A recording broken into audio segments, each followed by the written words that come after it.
This is the Bama Podcast with Marty Solomon. I'm his co-host, Brent Billings. Today, I'm with Elle Grover-Fricks to take a closer look at the Magi and the star of the nativity. That's right.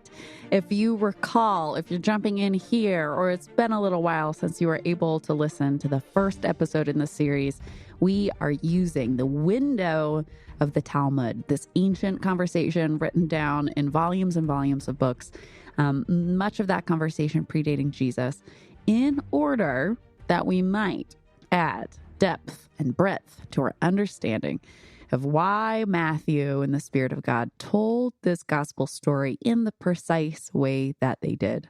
So we're utilizing these really old conversations to ask some questions of the text with eyes open for nuance and added texture.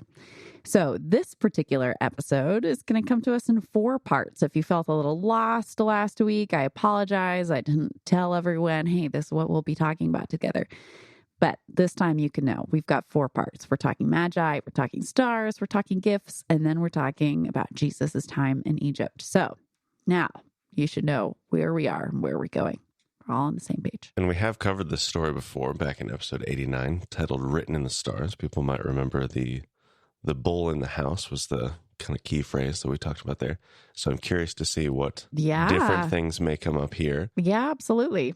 I love that episode. It was revelatory for me the first time I heard it. And that's just taking a bit of more Greco-Roman perspective on things, right? With Mithra being the kind of focal point there. And so we'll cover a little bit of the same ground, but we're going to end up in a different kind of conversation. So should be good. We also titled this episode, or you titled it rather, Stars and Magic. And I was like, oh, magic, like magi, but C team, like freshman magi. And I was like, what a coup for the freshman team to come in and win the state championship. That's right. Sports Finding references. the Messiah. I love it. That's great. Okay, well, would you mind reading for us Matthew 2:1-12 from the LEB? Now, after Jesus was born in Bethlehem of Judea in the days of Herod the king, behold, wise men from the east came to Jerusalem, saying, where is the one who has been born King of the Jews? For we have seen his star at its rising and have come to worship him. And when King Herod heard it, he was troubled, and all Jerusalem with him. And after calling together all the chief priests and scribes of the people, he inquired from them where the Christ was to be born. So they said to him, in Bethlehem of Judea. For thus it is written by the prophet, and you, Bethlehem, land of Judah, are by no means least among the rulers of Judah, for from you will go out a ruler who will shepherd my people Israel. Then Herod secretly summoned the wise men, and determined precisely from them the time when the star appeared. And he sent them to Bethlehem and said, go, inquire carefully concerning the child, and when you have found him, report to me, so that I also may come and worship him. After they listened to the king, they went out, and behold, the star which they had seen at its rising led them until it came and stood above the place where the child was. Now when they saw the star, they rejoiced with very great joy. And when they came into the house, they saw the child with Mary his mother, and they fell down and worshipped him. And opening their treasure boxes, they offered him gifts of gold and frankincense and myrrh. And being warned in a dream not to return to Herod, they went back to their own country by another route. Excellent. There's that dream again. There is another dream. Ding, ding, ding. Reoccurring. So the first question on our banquet table today is, who are these magi really? Why do these pagan magician astrologers get neutral to positive reviews from Matthew?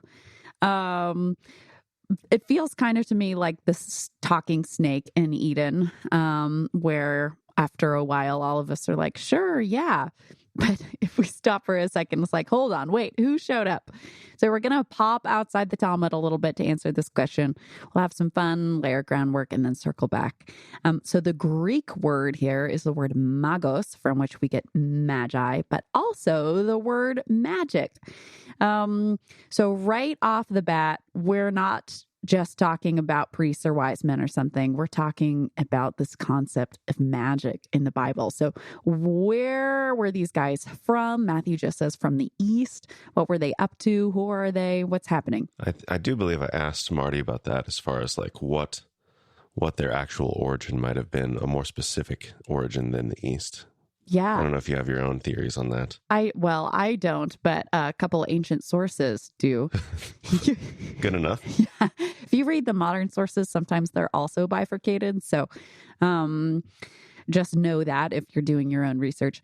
But Herodotus, who's from the 5th century BC, says that the Magi were an ethnic group of Medians who conducted secret burial practices and interpreted dreams, signs, and omens. So if you don't remember, the Medes are these horse warriors from the steppes of Iran who helped to topple the Assyrians.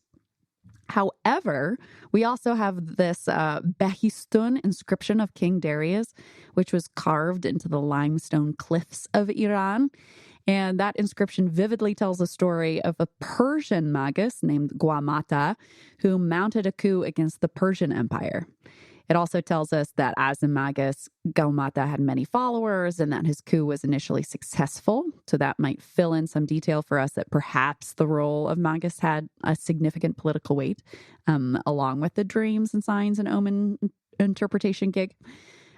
We also have notes from Xenophon, who is an Athenian commander and a prolific author who spent time in the Persian court.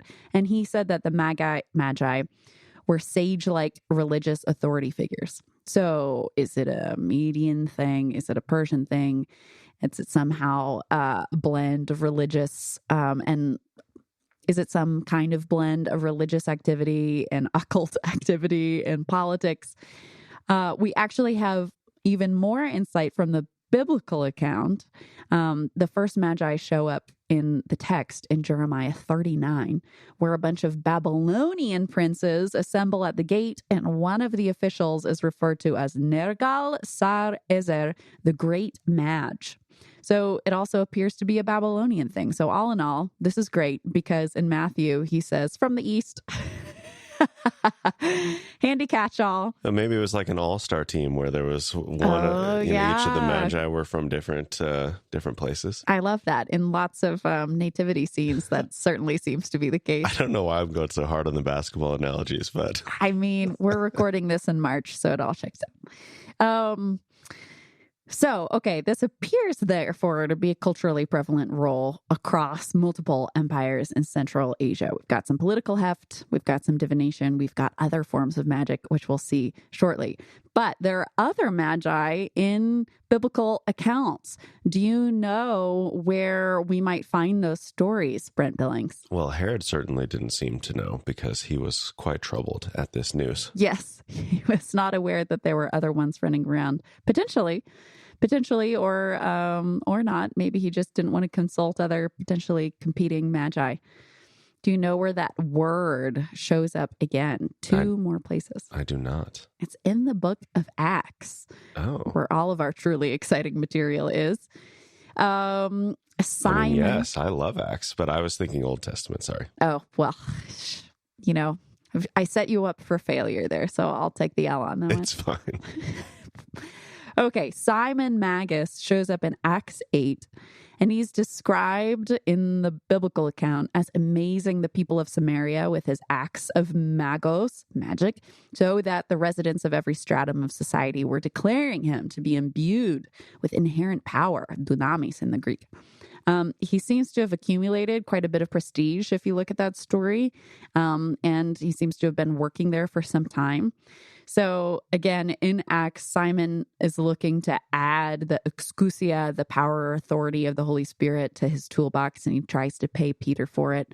Peter excoriates him, and then we don't really know what happened to him after that because the apostles keep on moving toward Jerusalem. But we do have a 2nd century version of the story and an account called The Recognitions. I'm not trying to say that this is a wholly accurate and trustworthy account, but it's fantastic. And it's also helpful to include because it gives us some insight into what folks in the 1st and following centuries thought of when they heard the word magus. Because for us, again, most of our context is like nativity scenes. So in this account, Simon Magus was an invincible and occasionally invisible mage of incredible power who was able to escape from any death or attempt to capture him. He could shapeshift. He could become incorporeal. He desired to be worshipped as a powerful son of a virgin, and he could fly, which, my goodness, pick a superpower lane, man. That's too many. Yeah, what do they call that? A Mary Sue? Yeah, right. The original Mary Sue is Simon Magus. But it's the flying that really causes trouble because he gets into this magical battle with the Apostle Peter. Again, it's a retelling of this story. And Peter breaks Simon's flying spell with the power of the Holy Spirit, and Simon falls to his death. But before he perishes, he confessed the source of his power was necromantic from the soul of a young boy who died violently. So that's all very yeah. Surprise. This is not midrash, but it is. It's kind of Christian midrash. It feels midrashic. Yes, correct. It's not biblical, right? It's added on to the top of it. But if our instinct is to shrug it off and throw it in the trash, we can beware, though, because these accounts are important contextually, as we said a minute ago, to know what the original readers of Matthew were imagining when they read about the Magi. And if before you had side eye about my connection of magic to magi, hopefully that account is like, no, that's what those people did. And there's lots more versions of those accounts. This is kind of like a verb form and a noun form of the same word kind of thing. Like magi is the noun, magic or doing magic is the verb. Just like mage. Yeah. And today's English. That would be another translation. What's also interesting is that the people who encountered this word weren't necessarily immediately thinking, what? Mages? Boo. Bad paganism. Because actually, in the fringes of both first century Judaism and early Christianity, archaeologists have found plenty of evidence of magical practices. I actually have 3 thick source books at home of like different scraps of paper and household objects that were inscribed by like very Jewish and very Christian spells. I'm not going to share the names of them because I don't want to accidentally convert anybody to witchcraft. It's not on my to-do list this morning, but they definitely exist. In the Talmud, there's tons of references to magic. There's stories about rabbis escaping caves full of witches. There's halachic notes about how it's not your fault that you broke your Nazirite vow if you were under a spell, which feels like a handy escape route. I was feeling that with the last week's episode too, where it's like, oh, that's a very narrow age range. What a convenient way to get out of some of those punishments. Right. Well, I mean, in last week's episode, getting out of being stoned meant getting strangled. So it wasn't super convenient. Right. But I don't know. For sure. Just all of these things where it's like, oh, what an interesting way to make an exception for that. Right. Seems convenient. I didn't really want to have the wine. I was just under a spell. Handy. But I'd postulate that this is maybe why Matthew isn't particularly surprised that the Magi have shown up, right? Astrology, divination, magic, invocation of supernatural was a part of their world, so much so that he has to say from the East, right? It's not like magicians from Samaria or from Cyprus or other places we see them pop up. In fact, even the act of something supernatural happening isn't necessarily like wholly ex nihilo, out of nowhere, super surprising. We just don't typically think of them that way. Like in Acts 13, Paul summons mist and darkness to fall upon another magus. I don't know what I'm doing. His name is Bar Jesus. And to me, summoning mist and darkness still feels supernatural. And if you read all these Greco-Roman accounts of magic, they would imagine that to be supernatural and part of doing magic. But the key, of course, in that passage is that it's work of the Holy Spirit done through and by the Holy Spirit. Verses in that passage, again, that's Acts 13, if you want to go read it. They're concerned about his reckless knavery, which I believe is how the KJV translate that word in the Greek, which is really chradi urg amen. Nope. Second try. Chradi urg ama. Hradi urk ema. You can tell me anything, Elle, and I'm going to believe you. So I think we're good. I mean, I can do it 20 more times. So that's all the groundwork. When we encounter magi, they're from the East, but not always. They're political figures, they're religious authorities, they're diviners, they're magic users. So therefore, they're eminent figures across a whole bunch of different cultures. So mix all those things in a pot. And then when we return to our story, of course, it makes sense that Herod the Great wants to meet them, right? They're not like a bunch of beggars off the street or hermits or like, hey, you know something. He wants to meet them. They have a lot of authority from whatever empire they came from. So staying with me, we're in the text now. Can you remind me, Brent, if you recall Herod the Great's lineage? He was from the Edomites, right? Or Idumeans. Yes, very good. I just, one thing you said right before that, though, made me realize they didn't come to Herod. They came to Jerusalem. Right. And then somebody went and told Herod about it. Right. Yeah. The whole Interesting. city is a stir. Yeah. Which is interesting depiction. Like everyone in Jerusalem was like, have you heard about these guys that showed up? Not necessarily men, by the way. But back to Herod. So you're correct. His dad is an Idumean and his mom is a Nabatean. Do you know anything about the Idumeans or remember from earlier episodes, Brent? They were the spice traders, right? They are spice traders. Not Dune spice, regular spice. I mean, can we really say for sure? That's true. It was so sparkly. So in a recent history, for the time of Jesus, of course, the Idumeans were forced to convert to Judaism on pain of death by the Hasmoneans, specifically by the high priest king Yochanan Hyrcanus, when they invaded south of Judea in 135 BCE. Thus, that means that Herod was raised in this Jewish family because that's a good generation or so before he comes on the scene. And we know this because people fussed about it and his illegitimacy and whether he was really Jewish or not, both then and now.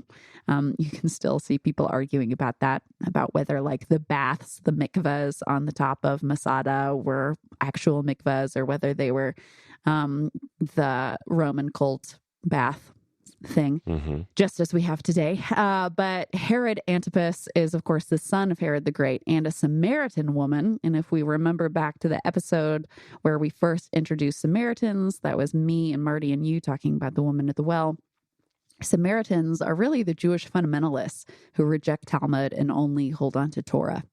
So, again, thinking about our original audience and thinking about the way that Matthew is framing this story and what is really being communicated, even if he's not obliquely saying it, what would the original readers of Matthew have been most exasperated about in regard to Herod in this story? I would postulate it's not that he's just listening to magi, but that he doesn't know anything about Messiah when he's supposed to be Jewish. Right? Talmud says whoever learns a single word from a magus is guilty of death. Ooh. Yeah. So according to Torah, the real problem with magic and divination is when you're trying to use it to learn something of the future rather than trusting God, which checks out, makes sense, values-wise. So in Matthew's introduction to Herod, in his account, we learn immediately that despite his ancestors' conversion to Judaism, he doesn't know anything about Messiah. Cue the eye roll, and then this also hidden shade immediately that Herod deserves death, which you can imagine wouldn't be something you necessarily want to put in writing when there's Romans everywhere. But if you frame it this way, and everybody knows this teaching, and everybody jumps to the same conclusion of, oh my gosh, this guy, what a farce, what a sham. Well, I'm wondering, because it says after calling together all the chief priests and scribes of the people, but everyone knew that these guys were in town. Everyone was troubled. So, what? I mean, yeah, it seems like he would only really need one of them. Like, is it just a show of power for him to like, nope, I want everybody here, and then you can get together and tell me? I Or think you want the whole community because you don't just want one guy's interpretation of it, right? You call the whole Sanhedrin, you scoop everybody up to be like, come to a consensus. I want to know what's going on, what's happening. These guys from our historical oppressors are here in town. Tell me what I should make of that. So I think that's what he's up to. You don't want just one judge. You want the whole Supreme Court to come together and give a declaration, right? yeah, I'm just thinking he's going to have one of these people around and hear about it, and he's going to be like, what's this going on? And it's like, oh, it's probably Bethlehem because there's this problem. He's like, really? Are you sure? Hey, how about you? What do you think this is? Get another guy in here. Oh, yeah. Probably Bethlehem. Really? Okay. Does everybody know this? Am I the only one missing out? Yes. With all due respect, Mr. King, Herod, yes, sir. This is pretty common knowledge with our people. I mean, you're one of us, obviously, but yeah, you just didn't get that lesson. Right. You must have fallen asleep that day in shul in synagogue. I'd pay to see your play version of the scene. Needs a little workshopping, I think. Great. Okay. Well, that is going to put a little pause on our magi conversation while we move on to number 2 in our docket here. What's the deal with the star? Other than the very cool Mithrin perspective, which we had way back in the Written in the Stars episode, God could have, just opening our brains, critical thinking here, could have announced the birth of his son in any way that he wanted, right? He could have sent a blimp. He could have sent an army of angels to tell everyone instead of just some shepherd kids. Could have written it in clouds that floated around. God's God. He can do what he wants. But instead, he utilizes the star. So if we're approaching things from this Talmudic perspective instead of the Greco-Roman one, though I love that teaching about Mithraism and still think it's also totally legitimate and good. This isn't a competing theory. It's just a different angle. The spot that the star is prophesied about, if you so choose to use the word prophecy in that way, is from Numbers 24. Where it says a star has come forth from Yaakov and a scepter from Yisrael. Do you remember what's going on in that story, Brent? Nope. It occurred to me before we recorded. It's like, boy, I kind of got a lot of trivia for Brent. Maybe I should pre-shoot him a couple of these. In the grand tradition of this podcast, I most of the time don't know what's going on. This is the story of Balaam. Oh, yes. Probably could have guessed that if I'd thought about it for 5 more seconds. Yeah. Okay, so what happens in that story? I mean, the donkey talks. The donkey talks. That's a shining highlight. Pretty crazy. Also, maybe, I feel like that's crazier than a star. I don't know. I think in their world, because they didn't have all the lights and other stuff, there's just so much more in tune with the stars and what's in the sky than we have ever been. If you've seen any of the nativity cartoons, you would know it's a really big star. It's sure. Really blinking. Sure. It's kind of a UFO type star more than a, just Orion only has 3 stars in his belt and now he has 4. What's going on? Yeah.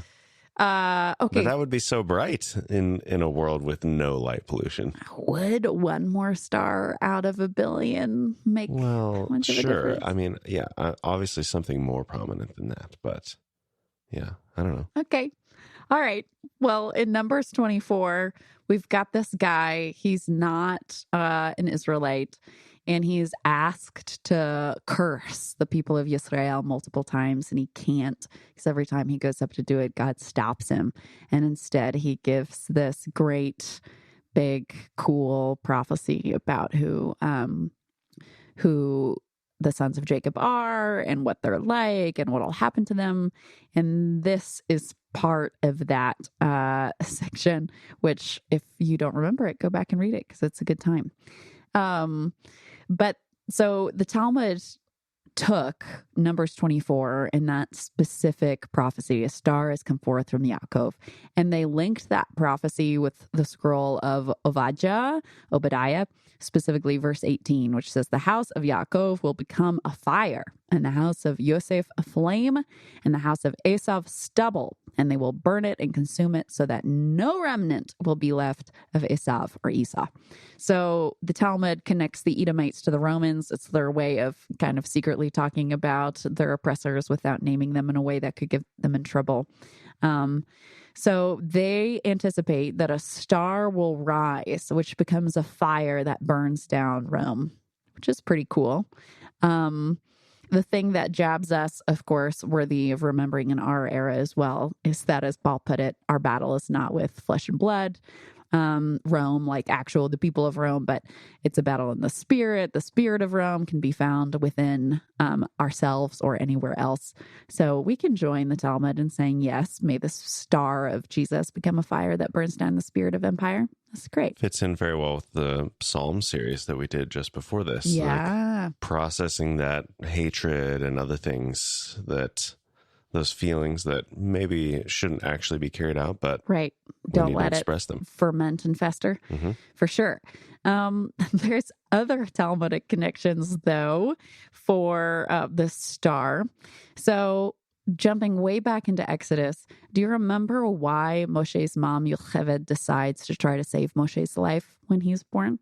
Do you remember what the text says? Oh, not exactly. It says that she saw that he was good, or tov. Talmud Sota notes that it's kind of a weird adjective to pick about your kid, right? Lots of us say it's a healthy baby, bria, or a beautiful baby, yafeh. So they connected good to its first use, which is for light in the creation story. And so Talmud says that when Moshe was born, Yocheved saw this good light fill the whole house. Also at Yitzchak's birth, God also apparently multiplied the light of the sun 48 times. I'm not sure where they pulled that one from, but I'm glad the planet survived. Yeah. Big solar flare that day. Right. The fire that would burn down Rome, and also the rock we're shooting around the space with. We've talked about this rescuer imagery with Moshe connected to Jesus before, and last week we talked about sacrifice imagery and foretold chosen one imagery with Yitzchak and Jesus. So that all tracks as well.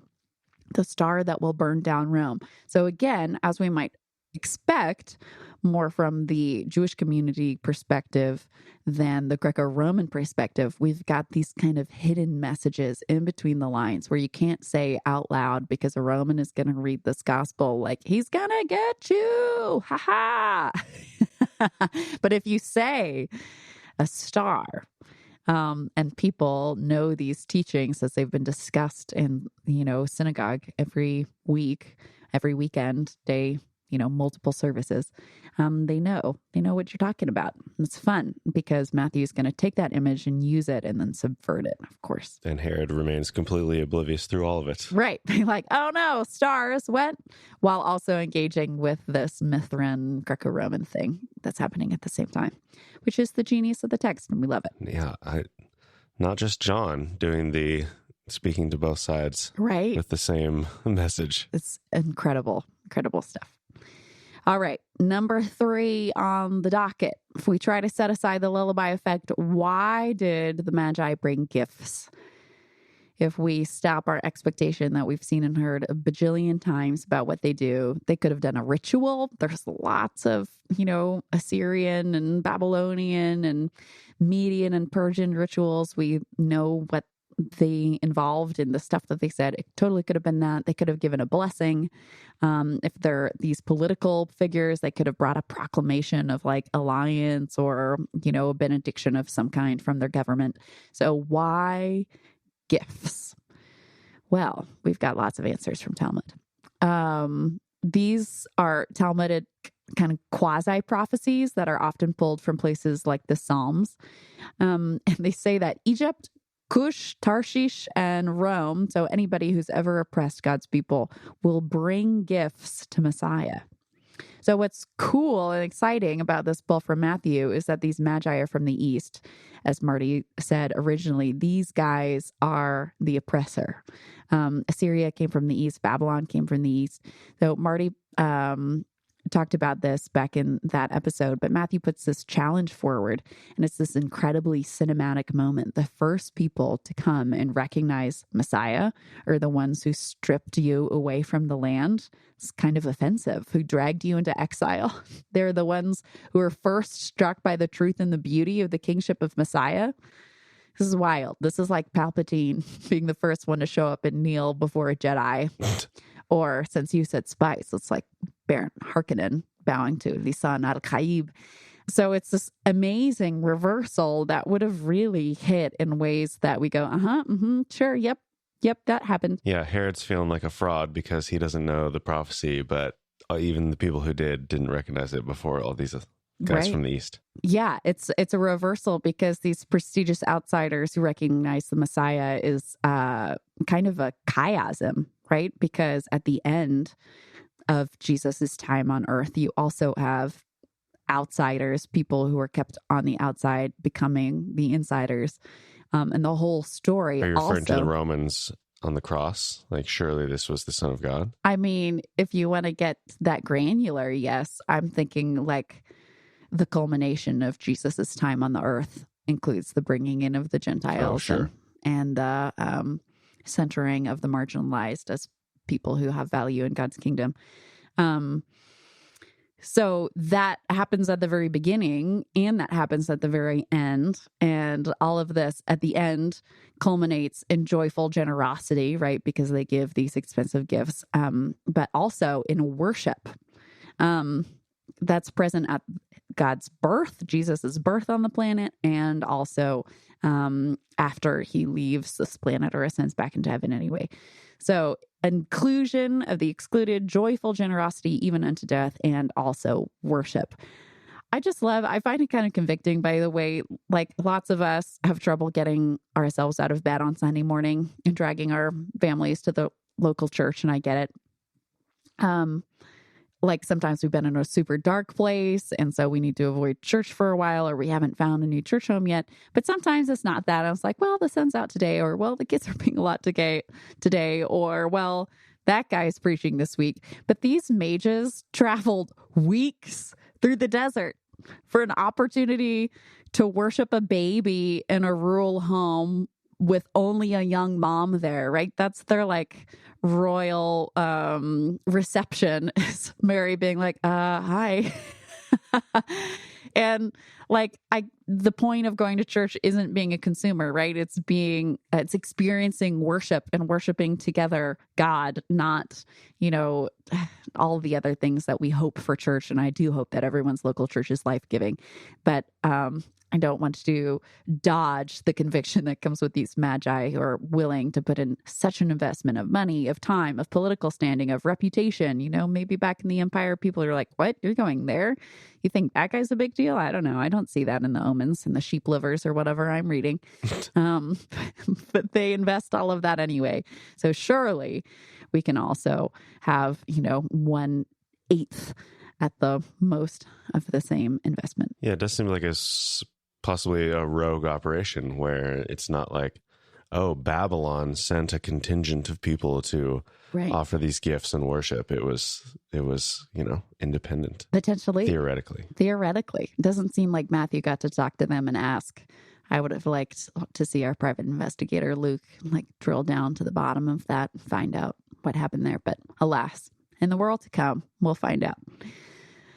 One last thing on this note, Maaseh Avraham says that when Avraham was born, the locals came to King Nimrod and they told him that Nimrod ought to gift baby Avraham anything he wanted. And Nimrod says, why? Checks out. He's told that when baby Avraham was born, a star rose up and swallowed 4 stars in the sky. What does 4 stand for, Brent? The 4 corners of the earth. Excellent. So that therefore this baby was going to possess 2 worlds. I'm not sure how they get from the 4 corners of the earth to 2 whole worlds, but that's a Talmudic conversation to also have in the world to come.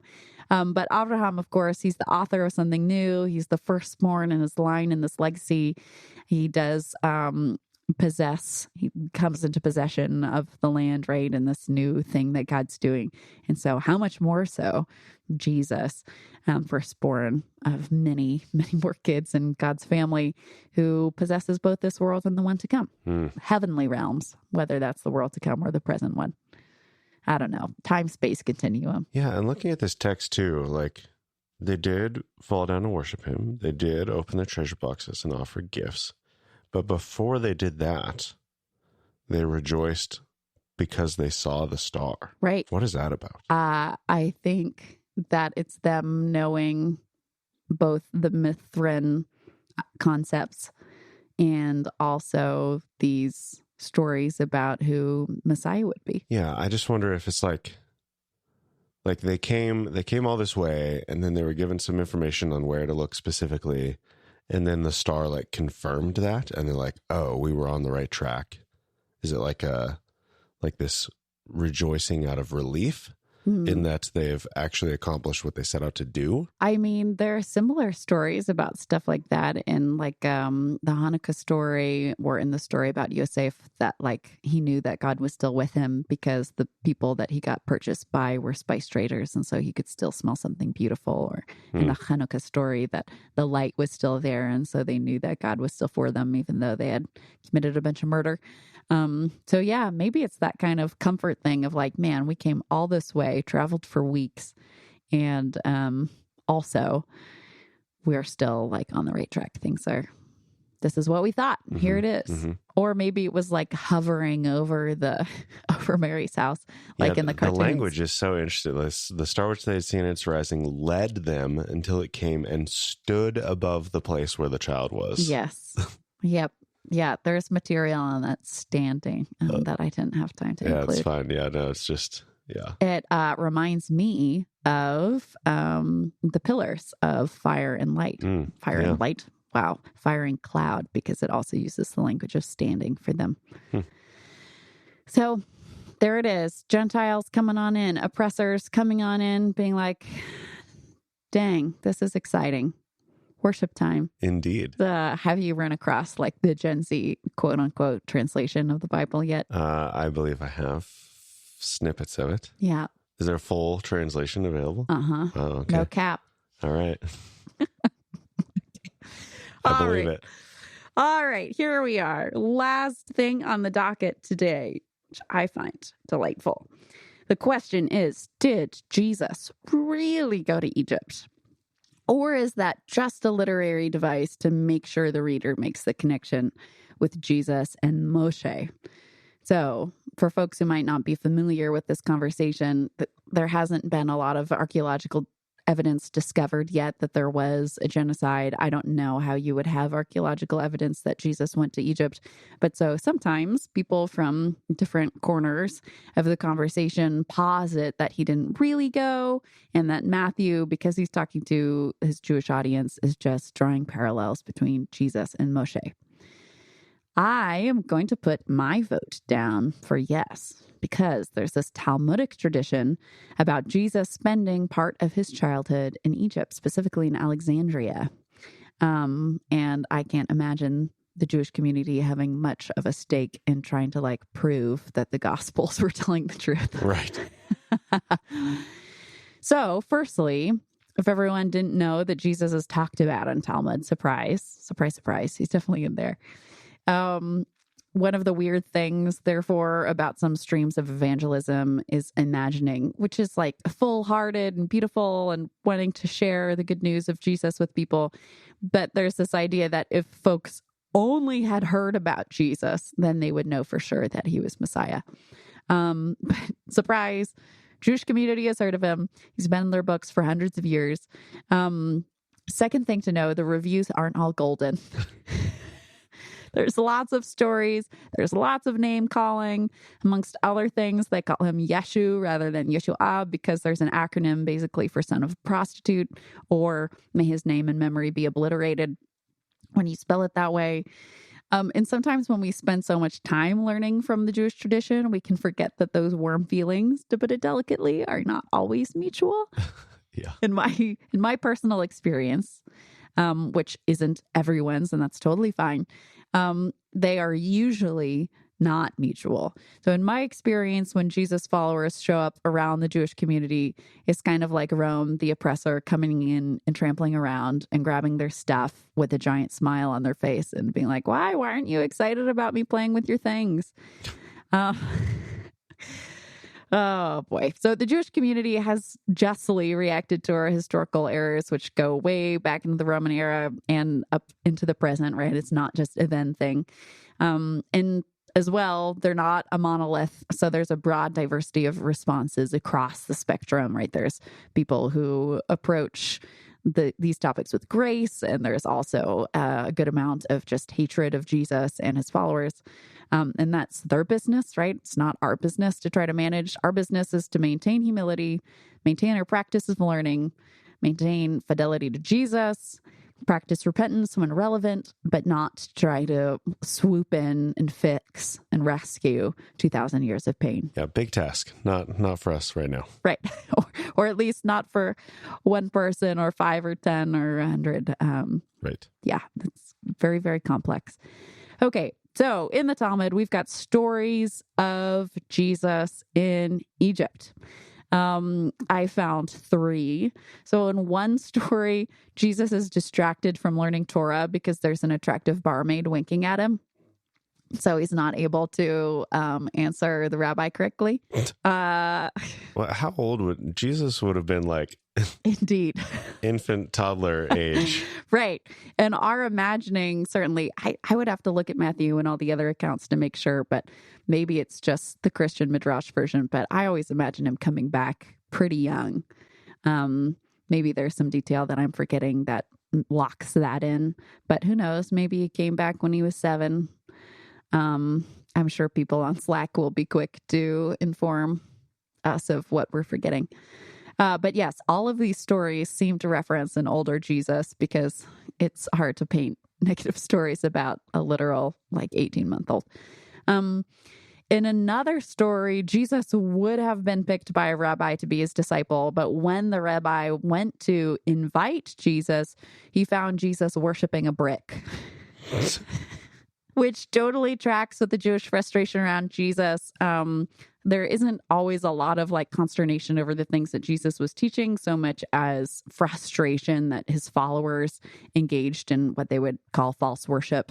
They wouldn't call it that. They would call it avodah zarah over Jesus, right? So random worship of something nonsensical fits in their stream of frustration. Mm-hmm. And then lastly, there's one that I find fun that says Jesus himself became a magician, became a magus because he studied in Egypt. He tattooed himself, which is a big no-no in the Jewish community, all of the spells on his body, and he brought them back to the land. And that's actually how he did all of his miracles. So somebody grab Jonathan Rumi, deck him out with some tats. And then we'll be accurate according to the story. Wow. That would change the tone. So there's a lot there, but the main thing that I'm trying to zoom in on, other than maybe opening the window for us to have a little bit more empathetic imagination for how other people experience us being excited about learning from them, is that we probably wouldn't have these 3 stories about Jesus being in Egypt if Jesus at no point went to Egypt, right? If Herod the Great's genocide didn't really happen, and if Matthew was just employing creative license to draw this parallel between Moshe the Rescuer and Jesus, why would these stories exist?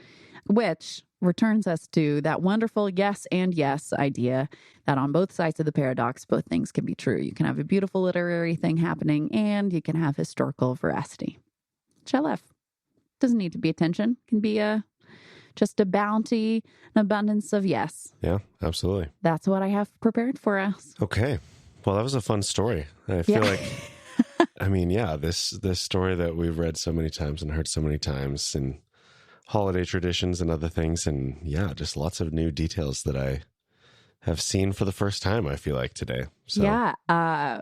Can go and adjust your creche scenes of the nativity and put some tattoos on baby Jesus, some teardrops, some Post Malone face tats. Oh, no.